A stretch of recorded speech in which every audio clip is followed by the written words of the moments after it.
felicidad ahondando en nosotros mismos. Seguro que os suena de cerca, tan cerca como la filosofía y la psicología actuales. Sí, está más vigente que nunca, pero nació en la antigua Grecia, de la mano de Zenón de Citio.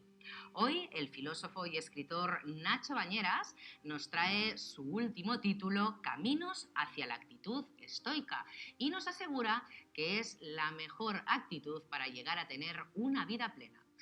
Buenos días, Nacho. Hola, buenos días. Bienvenido. Cuando nosotros decimos esta frase, ¿no?, de aguantar estoicamente, exactamente, ¿qué estamos diciendo? Bueno, creo que es una mala interpretación del estoicismo, ¿no? Entender el estoicismo como una filosofía de la resignación. Y creo que tenemos que tener muy en cuenta una cita de Marco Aurelio que decía que hemos de entender la vida como un viaje en el que cualquier obstáculo puede convertirse en un peldaño. Entonces hay muchas situaciones de nuestra vida que no podemos controlar, que no podemos cambiar, y el estoicismo nos empuja a ver cómo aceptar esas situaciones. Y en ese proceso de aceptación podemos hacernos muchos cuestionamientos internos donde lo principal para la filosofía estoica es no perder la serenidad, no perder la paz interior. Entonces, creo que hay un matiz entre la resignación y la aceptación, en la medida en que la aceptación es aprender algo de mi propia experiencia y a la vez darle importancia a no perder la tranquilidad que para los estoicos era propiamente la felicidad. O sea, aguantar lo que te dicen tranquilamente, pero claro, la misión del estoicismo, lejos de la resignación, es buscar la felicidad. Es mantener una actitud tranquila, calmada, serena, es a la vez hacer un proceso de autoconocimiento, de deconstrucción con aquello que me va pasando, ¿no? De cuestionamiento de las ideas. La realidad siempre es un cuestionamiento de mis propias ideas y eso se convierte en un viaje.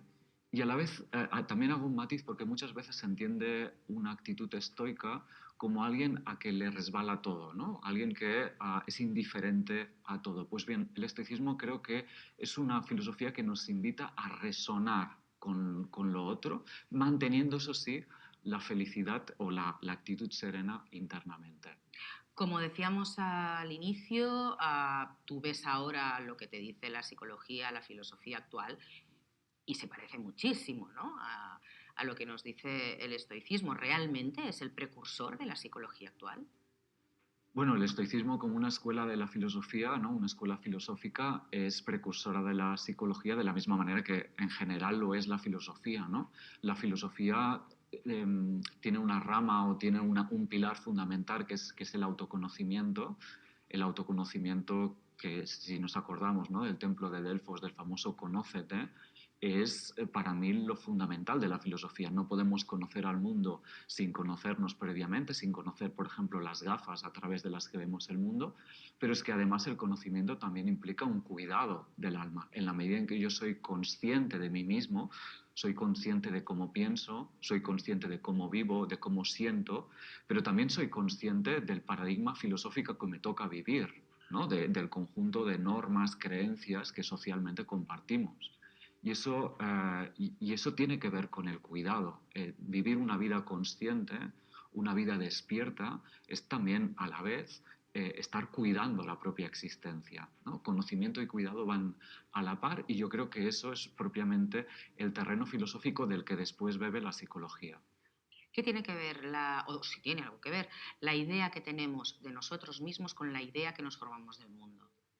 Bueno, el ser humano no es un animal que vive directamente en la realidad, sino que entre la realidad y nosotros hay el mundo de las interpretaciones. Interpretamos continuamente lo que nos pasa y lo interpretamos en base a las creencias que tenemos, unas creencias que hemos ido aprendiendo a lo largo de toda nuestra vida, ¿no? Especialmente cuando somos pequeños y recibimos de nuestra familia, de nuestra escuela, de nuestro contexto, pues pautas de comportamiento, eh, pautas de creencias, etcétera, etcétera. Creencias no tienen por qué ser religiosas, No, no, entendemos. no. Una creencia es, por ejemplo, el valor del trabajo, ¿no? Yo puedo haber adquirido en mi contexto el valor y la importancia del esfuerzo. Eso es una creencia y esa creencia construye mi forma de comportarme. Por tanto, interpreto el mundo. Pero es que a la vez esas creencias con las que yo me vivo y me interpreto a mí, también las proyecto, es decir, las lanzo y interpreto al mundo gracias a esas creencias. De ahí que sea importante saber con qué gafas miro el mundo, porque esas gafas me condicionan a vivir de una manera determinada.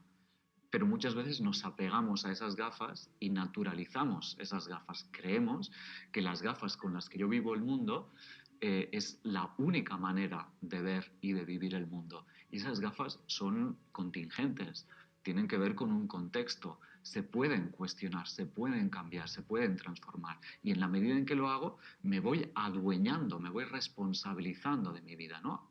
Respondo yo a la vida que tengo por delante y para vivir. ¿Sería correcto decir, bueno, en tu libro nos cuentas que el pensamiento está hecho por ideas y por creencias, ¿no? Entonces, ¿sería correcto decir que las creencias son las que, no diría las malas, pero las que nos atan y las ideas las que nos hacen avanzar? Exacto, ese es un planteamiento de Ortega y Gasset o de Karl Popper, por ejemplo, de entender que las creencias son unas ideas con las que nos apegamos no cuestionadas y en cambio las ideas son aquellas creencias que hemos puesto, hemos sopesado, hemos puesto encima de la mesa, hemos sopesado, hemos enriquecido, cuestionado, transformado y contextualizado para nuestra situación, ¿no? Y por tanto que hemos hecho un trabajo de maduración respecto a esas ideas. Y eso es lo que nos da autonomía y nos convierte, como dice Kant, en alguien mayor de edad. Entonces, si las creencias son nuestra zona de confort, ¿no?